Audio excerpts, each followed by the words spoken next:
Dear students, welcome to the MOOC on India's foreign policy in a globalizing world. In this lesson, we are going to learn about relations between India and the USSR during the Cold War. Main objectives of this lesson are to understand the India-USSR relations during the Cold War, to throw insight on the inception of independent India's relation with Russia, to know the various factors that led to cordial relations between India and the USSR during the Cold War.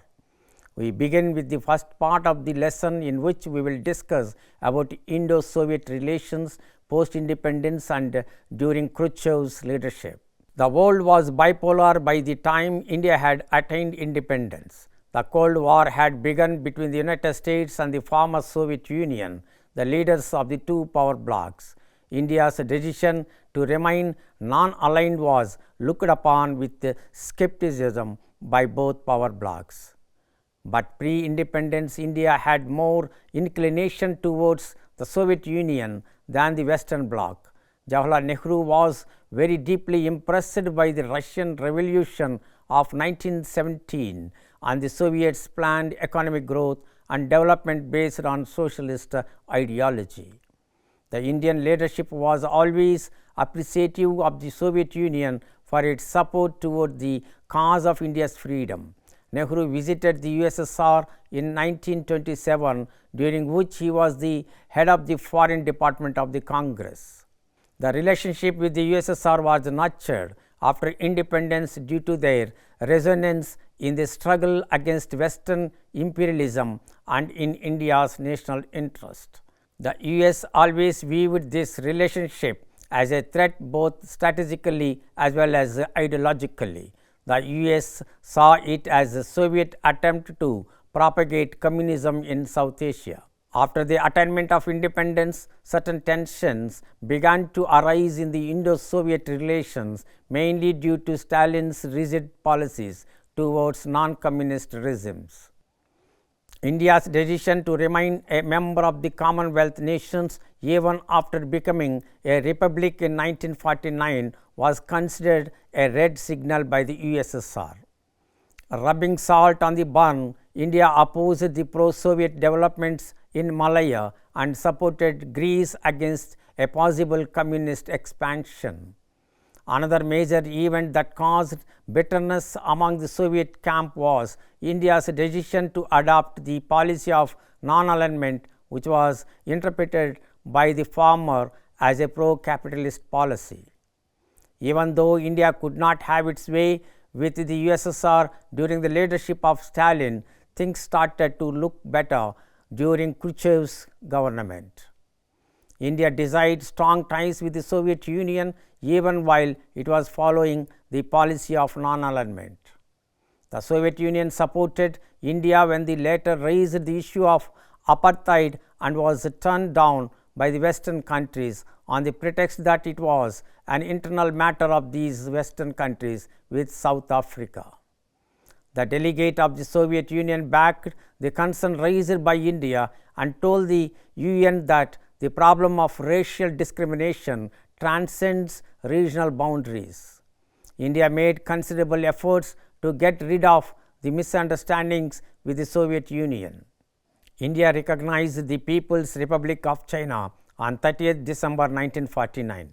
India made considerable efforts to secure representation for the People's Republic of China in the United Nations, opposed the conclusion of the US-Japanese Treaty in 1951, and adopted a free and fearless policy during the Korean War.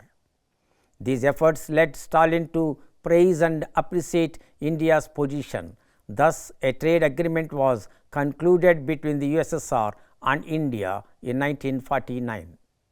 The provision of the agreement stated the import of tea and raw jute from India and the export of wheat and maize in return. Indian Ambassador S. Radhakrishnan was granted an interview with Stalin, who was reluctant earlier due to his skepticism about India's policies. From this, an improvement in Indo-Soviet relations was clearly visible. Indo-Soviet relations during Khrushchev. Nikita Khrushchev succeeded Stalin as the General Secretary of the Soviet Communist Party, and limited liberalization was initiated in the rigid policies of his predecessor. In 1954, India and China adopted the 5 principles of Panchashil as the basis of bilateral relations, and its principles were appreciated all over the world. The cooperation of India and the USSR was to be guided by the principles of peaceful coexistence, mutual benefit, and public welfare. The Soviet Premier Bulganin and the Communist Party General Secretary Khrushchev paid a 3-week visit to India in November 1955, the first time ever a Soviet Prime Minister flew abroad on a state visit. Both leaders of the states declared that all necessary conditions for bilateral trade and economic development were made available. The Soviets showed their willingness to share economic and scientific experiences. They identified Jammu and Kashmir as an integral part of the Indian territory.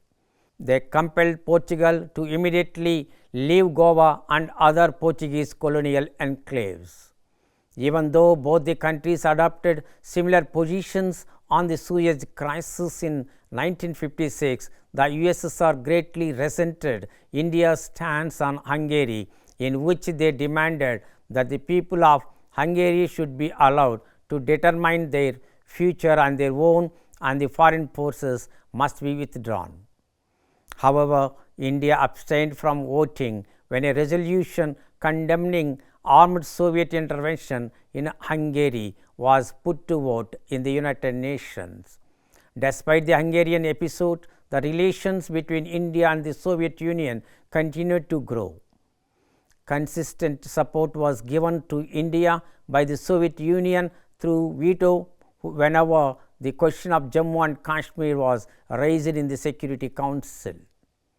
Even though 1962 was a tough year when it comes to India's relations with the USSR, the bilateral relations were improved during the period 1960 to 1965.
I hope you understood about the Indo-Soviet relations post-independence and during Khrushchev's leadership. We will discuss about the Indo-Soviet Treaty of 1971 in the next video. Thank you.